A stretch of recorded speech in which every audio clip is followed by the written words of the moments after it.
उनकी सीपीआई थी, हमारा सीपीआई-एमएल था, लेकिन कभी भी हम लोगों में फ़र्क नहीं रहा और मिल करके इस ज़िले के विकास के लिए, गरीबों के हक अधिकार के लिए हम लोग संघर्ष करते रहे। पूर्व विधायक स्वर्गीय रामचंद्र सिंह की चौथी पुण्यतिथि पर काराकाट सांसद ने दी श्रद्धांजलि। नमस्कार, मेरा नाम आलोक है और आप देख रहे हैं आप तक न्यूज़ पॉइंट। खबर औरंगाबाद जिले के बारुण प्रखंड के केशवपुर से है, जहां रविवार के दिन पूर्व विधायक स्वर्गीय रामचंद्र सिंह की चौथी पुण्यतिथि के अवसर पर उनके आवास पर एक श्रद्धांजलि सभा का आयोजन किया गया। इस मौके पर काराकाट सांसद कॉमरेड राजा राम सिंह विशेष रूप से उपस्थित हुए और उन्होंने स्वर्गीय रामचंद्र सिंह की तस्वीर पर माल्यार्पण कर भावभीनी श्रद्धांजलि अर्पित की। वहीं आए हुए सभी अतिथियों ने उनके प्रतिमा पर पुष्प अर्पित कर श्रद्धांजलि अर्पित की। सभा में उपस्थित लोगों को संबोधित करते हुए सांसद राजाराम सिंह ने कहा कि स्वर्गीय रामचंद्र सिंह न केवल एक कुशल राजनेता थे, बल्कि एक सच्चे जनसेवक भी थे।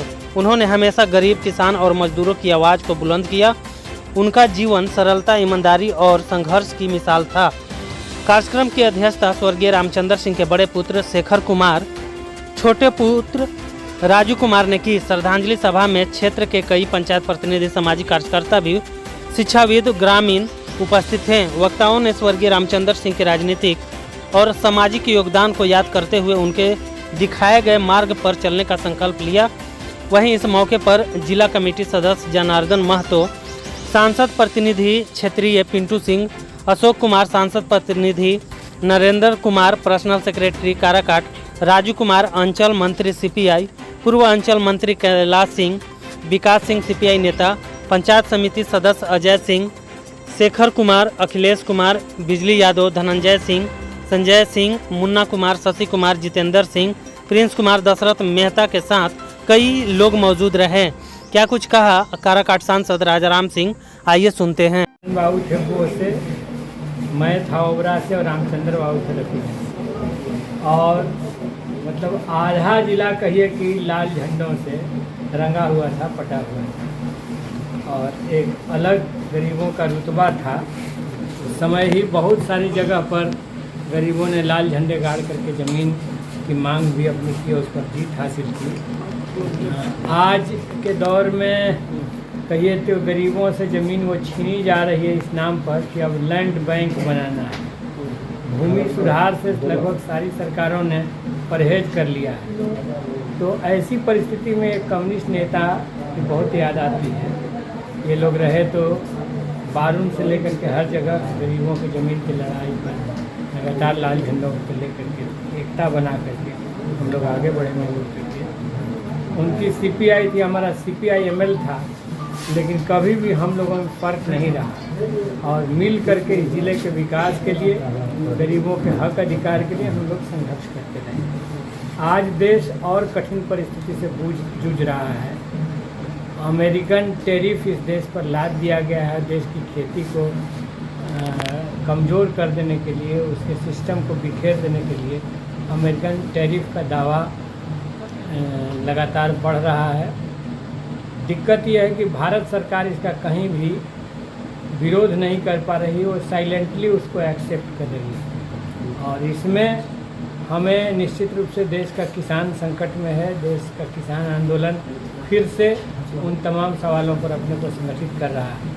और इन परिस्थितियों में रामचंद्र बाबू जैसे नेता की याद आती है कि रामचंद्र बाबू आज होते तो हमारा हाथ और मजबूत रहता, हम लोग मिल करके लड़ते। यही मैं आज उनके पुत्र भी समाज सेवा के क्षेत्र में आगे बढ़ रहे हैं, तो क्या पार्टी की तरफ से इन पर जो है ध्यान दिया जा रहा है? बिल्कुल, इन्हें हर तरह का संरक्षण प्राप्त होगा। वो हमने अभी पार्लियामेंट में भी एक बात कहा कि इस बार तो अमेरिकन टैरिफ के खिलाफ लड़ने का अवसर था भारत सरकार के पास। ईस्ट इंडिया कंपनी का जब राज चल रहा था तो उस समय कुछ लोग के मन में अफसोस रह गया था कि आज़ादी की लड़ाई में हम क्यों नहीं रहे। तो हमने ये कहा कि भाई ये तो मौका है इस बार, लेकिन डीएनए बदलता नहीं है। उस समय भी जो लड़ रहे थे वो आज भी लड़ रहे हैं, और उस समय जो सांप्रदायिक विभाजन कर रहे थे आज भी उसी राजनीति में लगे हुए हैं। इसीलिए एक कम्युनिस्ट खून लड़के में बह रहा है, और हम समझते हैं कि रामचंद्र बाबू की परंपरा को उनके सुपुत्र आगे ले जाएंगे और पार्टी उनका हर तरह से सहयोग करेगी। वे पार्टी के कामरेड बनेंगे और इस मिशन को हम लोग आगे बढ़ाएंगे। पाकिस्तान के जो बीच में जो सीज फायर हुआ है, वो जानकारी भारतवासियों को डोनाल्ड में मिली है। मज़े की बात है कि उनके उपराष्ट्रपति जब दिल्ली में थे, उसी समय पहलगांव की घटना भी घटी। तो इस बार ऐसा लगता है कि सारा स्क्रिप्ट जो है अमेरिका ने लिखा है और अमेरिकन टैरिफ का सवाल बिल्कुल इस पूरे माहौल में गायब हो गया, जिस पर बहस होनी चाहिए थी देश में कि इससे भारत की अर्थव्यवस्था को क्या घाटा होगा, भारतीय कृषि को कितना नुकसान पहुंचेगा, ये टैरिफ को हम कैसे इसका विरोध करके अमेरिका को पीछे ढकेलें, ये सारी बातें बैकग्राउंड में चली गई।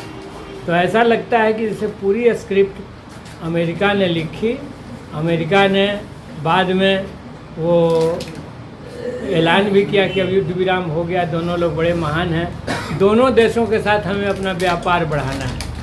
तो व्यापारी की चिंता यही है कि उसका कारोबार कैसे बढ़े, और अमेरिका दुनिया का सबसे बड़ा व्यापारी है, यही कह सकते हैं।